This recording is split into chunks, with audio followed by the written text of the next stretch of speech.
ఓం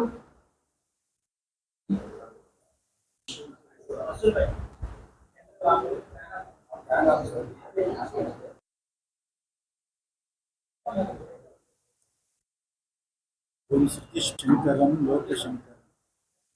నమస్తే శారదాదేవి విశాఖపురవాసిని వామహం ప్రార్థయే నిత్యం విద్యాం శ్రియం చ దేహి.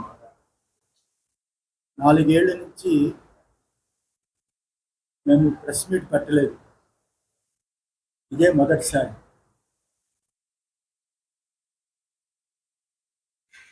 ఈ ప్రెస్ మీట్ సందర్భం ఇప్పుడు ఎందుకు పెట్టాల్సి వచ్చింది అంటే, మేము ఆదిశంకరాచార్య వారి యొక్క భాష్యాన్ని పాండోక్యోపనిషత్తు, తైత్రీయోపనిషత్తు, చాందోగ్యోపనిషత్తు తెలుగులో అనువాదం చేసి పుస్తకాలు ప్రింట్ చేసి ఇప్పుడు బ్రహ్మసూత్రాలు తెలుగులో అనువాదం చేస్తూ అది పూర్తయిన సందర్భంలో మధ్యలో ఒక్కసారి సింహాచలం దేవస్థానం కిందటి సంవత్సరం ఏదైతే ఉందో చందనోత్సవం, అప్పుడు జరిగిన ఘోరాతి ఘోరాన్ని అంతటి కూడా నేను అప్పుడు ప్రెస్లో మాట్లాడాను. ఆ తర్వాత పీఠంలో ప్రెస్ మీట్ పెట్టి ఇది మాట్లాడాను. ఎందుకు అంటే ఈ రోజుల్లో ఎరుకు కంటే మరుపు ఎక్కువ. 2 రాష్ట్రాల నుంచి 7 గవర్నర్లు వచ్చారు. ఒక వార్షికోత్సవంలో Haryana governor, Punjab governor, Telangana governor, ఇక్కడ గవర్నర్లు వచ్చారు.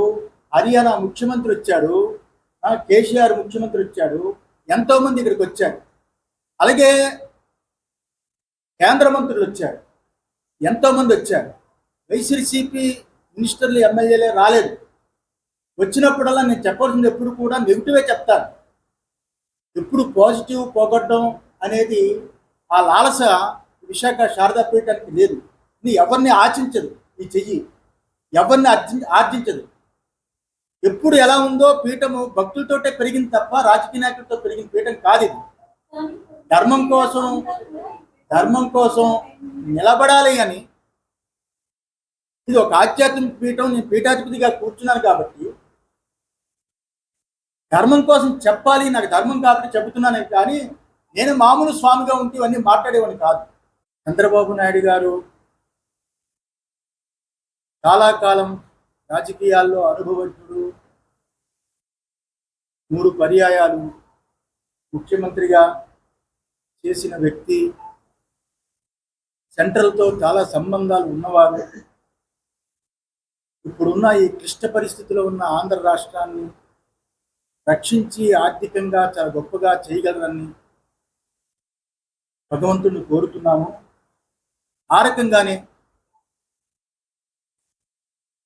అమరావతి రాజధాని ప్రకటించిన తరువాత అప్పుడు చంద్రబాబు నాయుడు గారు మేము కూడా విశాఖ శ్రీ శారదాపీఠం ద్వారా ఒక స్థలాన్ని కొన్నాము.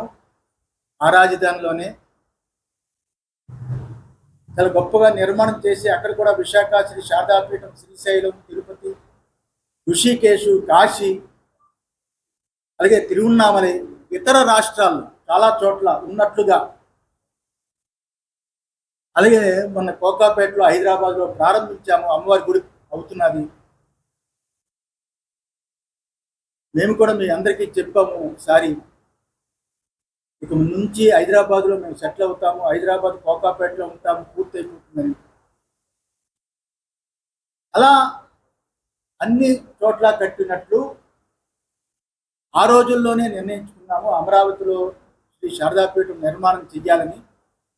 అది కూడా మంచి ముహూర్తాలు ఉన్నప్పుడు ప్రారంభిస్తాము. ఈ రకంగా విశాఖ శ్రీ శారదాపీఠం ఏ ప్రభుత్వం వచ్చినా నిష్పక్షపాతంగా మా అమ్మవారు, రాజశ్యామల అమ్మవారు అనుగ్రహం పరిపూర్ణంగా ఉన్నట్టు ఆశీర్వదిస్తాము. అమ్మవారి అనుగ్రహాన్ని వాళ్ళు కలిగేటట్టు ప్రార్థిస్తాము.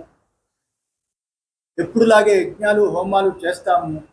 ఇప్పుడు ఎందుకు చెప్పవలసి వచ్చిందంటే, ప్రమాణ స్వీకారము ఎల్లుండి ఉంది కాబట్టి మేము కూడా ఋషికేశ్ చాతుర్మాస్యానికి వెళ్ళే సమయం ఆసన్నమైంది. మళ్ళా 3-4 నెలలు తిరిగి ఆంధ్ర రాము కాబట్టి ఏ రోజు వెళతామో ఇంకా నిర్ణయించలేదు. కాబట్టి ఈరోజు మంచి రోజు. ఈరోజు ఈ ప్రెస్ ద్వారా అందరికీ తెలియచేయాలని ఈ ప్రెస్ మీట్ ఏర్పాటు చేశాం. అలాగే ఉత్తరాది అంతా గొప్ప రోడ్లు, కేదారు, బద్రి, గంగోత్రి ప్రాంతాల్లో భక్తులు బాగా ప్రశాంతంగా వెళ్ళేటట్టు వెడల్పమైన రోడ్లు ఏర్పాట్లు చేసిన మోడీ మూడవసారి నిన్న రాత్రి ప్రమాణ స్వీకారం చేయడం మాకు చాలా ఆనందం వేసింది. ఆ రకంగానే మోడీ గారు ప్రమాణ స్వీకారం తరువాత ఈ రాష్ట్రంలో చంద్రబాబు నాయుడు గారు, అలాగే పవన్ కళ్యాణ్ గారు, మోడీ ఈ కూటమి ఏదైతే ఉందో ఆ కూటమి ప్రమాణ స్వీకారం ముందుగా ఈ ప్రెస్ మీట్ పెట్టాలి అనే ఉద్దేశం చేత మేము ఏర్పాటు చేశాము. మాకు ఆనందకర విషయం ఏమిటంటే నిన్న క్యాబినెట్లో నేను పుట్టేది శ్రీకాకుళం జిల్లా, శ్రీకాకుళం ప్రాంతం. మాకు ఎర్రన్నాయుడికి చాలా సంబంధాలు ఉండేవి. ఆయన ఇంటికి చాలాసార్లు వెళ్ళాము. ఆయన కూతురు పెళ్ళికి కూడా రాజమండ్రిలో జరిగితే మేము వెళ్ళాము. వారికి మేమంటే అపారమైన ప్రాణం. మొదటిసారి ఎంపీగా అబ్బాయి గెలిచిన తర్వాత, గెలవక ముందు అరసవెల్లిలో ఆయన ఆశీర్వచనం కూడా జరిగింది రామ్మోహన్ నాయుడిని. అలాంటి చిన్న కుర్రాడు ఈరోజు మన ఆంధ్ర రాష్ట్రం తరఫున, ముఖ్యంగా శ్రీకాకుళం జిల్లా, మేము పుట్టిన జిల్లాలో ఆయన ఉండి, ఆయన పుట్టి, ఆయన క్యాబినెట్ ర్యాంకు భారతదేశానికే ఒక మంత్రి అవడం ఒక చాలా ఆనందకరమైన విషయం.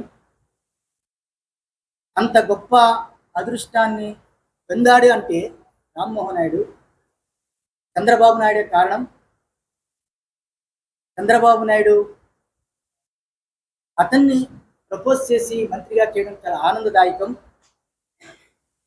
ఆ రకంగానే రేపు 12వ తారీఖు బహుశా 11:27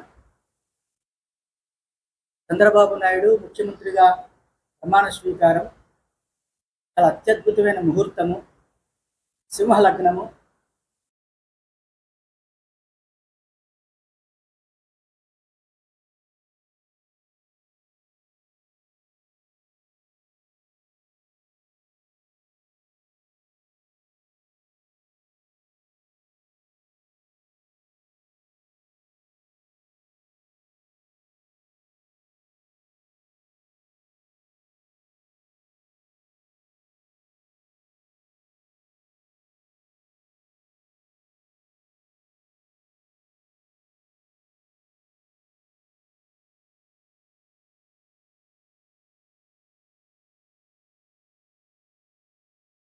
ఏ రోజు కూడా నా జీవిత చరిత్ర 30 సంవత్సరాలు పీఠాధిపతిగా ఉంది. ఈ రోజు 30 సంవత్సరాల్లో పరిపాలన విషయంలో ఎప్పుడు మాట్లాడలేదు. ఎప్పుడు ఏ ప్రభుత్వంలో కూడా కలుగు చేసుకోలేదు. ఆ రోజుల్లో చంద్రబాబు నాయుడు గవర్నమెంట్ చూశాను, కొత్తగా వచ్చిన రోజుల్లో. తర్వాత రాజశేఖర రెడ్డి గవర్నమెంట్ చూశాను, కిరణ్ కుమార్ రెడ్డి, రోసయ్య, మళ్ళా చంద్రబాబు, మళ్ళా జగన్మోహన్ రెడ్డి. ఏ పరిపాలనలో కూడా నేను పరిపాలన విధానంలో ఎప్పుడు కూడా తలదూర్చలేదు. మీరు గుర్తుపెట్టుకోవాలి.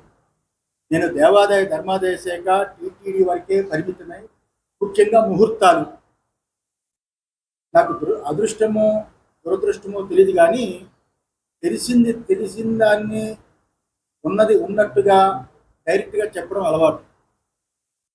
లౌక్యం పెట్టడం తెలియదు. ఎప్పుడు కూడా అలా తప్పులుంటే చెప్పడమే అలవాటు. ఉదాహరణకి శ్రీశైలం ఏదైతే ఉందో ఆ శ్రీశైలం కుంభాభిషేకం చెయ్యొద్దని చెప్పింది నేను,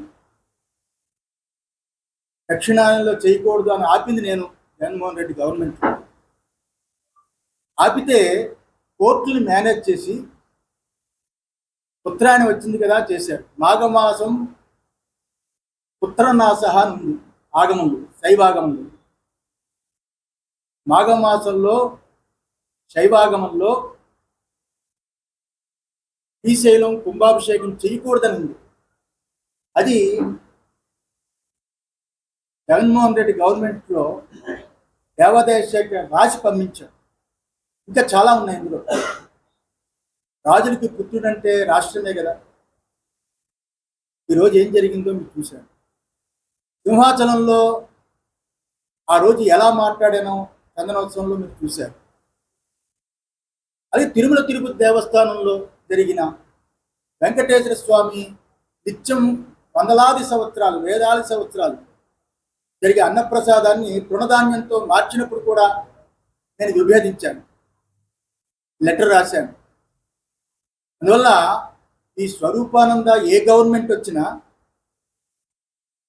ఎవరు మా దగ్గరికి వస్తున్నా మేము ఉన్నది ఉన్నట్టుగా మాట్లాడతాం. దూరమైనా పర్వాలేదు, మేము గవర్నమెంట్ దగ్గర బట్టికే పీఠం కాదు ఇది. ఉన్నది ఉన్నట్టుగా మాట్లాడటమే.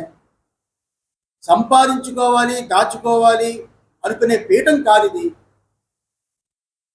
ఇది ఏబిఎన్ రాధాకృష్ణ గారికి నాతో చాలా అనుబంధం ఉంది. నేను ఏ రకంగా ఎటువంటి తప్పులు చేయకుండా ఉంటానో ఆయనకు బాగా తెలుసు. బిఆర్ నాయుడికి తెలుసు, నరేంద్ర చౌదరికి తెలుసు, చాలామందికి తెలుసు. ఈ 5 ఏళ్లలో పీఠం ఎప్పుడు ఎలా ఉందో ఇప్పుడు అలాగే ఉంది, అన్ని రకాలుగా.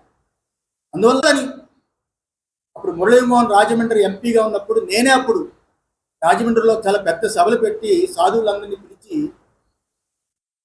చిలుకూరి ఏదో అనుకుంటాను మురళీమోహన్ గెలిపించడానికి సాయశక్తిలో ప్రయత్నం చేశాను. అప్పుడు గెలవాలని. గెలిచినప్పుడు నేనే స్టేట్మెంట్ ఇచ్చాను, చంద్రబాబు గెలవడం చాలా సంతోషం. అందువల్ల ఎవరితోటి మాకు విభేదాలు ఉండవు. మేము స్వాములం, పీఠాధిపతులం, ధర్మం కోసమే పోరాడతాం. కానీ ఈరోజు ప్రెస్ మీట్ పెట్టింది ఎవరికి భయపడి కాదు, అది గుర్తుంచుకోవాలి. అనుకోకుండా ఎవరెవరో కొత్తగా వచ్చిన వాళ్ళతో చేరి ఏదేదో తప్పుడు అభిప్రాయాలు వాళ్ళు చెబుతారని. ఎప్పుడూ స్వరూపానంద స్వామివారు ఒకలాగే ఉంటారు. చంద్రబాబు అంటే మాకు చాలా గౌరవం. రాజకీయ నాయకుల్లో ఆయనే ఇప్పుడు పెద్దవాడు. ఈ రాష్ట్రానికి పెద్ద దిక్కుగా అని పరిపాలన కొనసాగాలి అని, కుటుంబం బాగుండాలి అని, పరిపూర్ణమైన ఆయుష్ భగవంతుడు ఇవ్వాలి. ఈసారైనా దేవాదాయ ధర్మాదాయ శాఖ, టీటీడీ చాలా గొప్పగా పరిపాలన జరగాలి అని మనస్ఫూర్తిగా ఆశీర్వదించడానికి ఈ ప్రెస్ మీట్ పెట్టారు.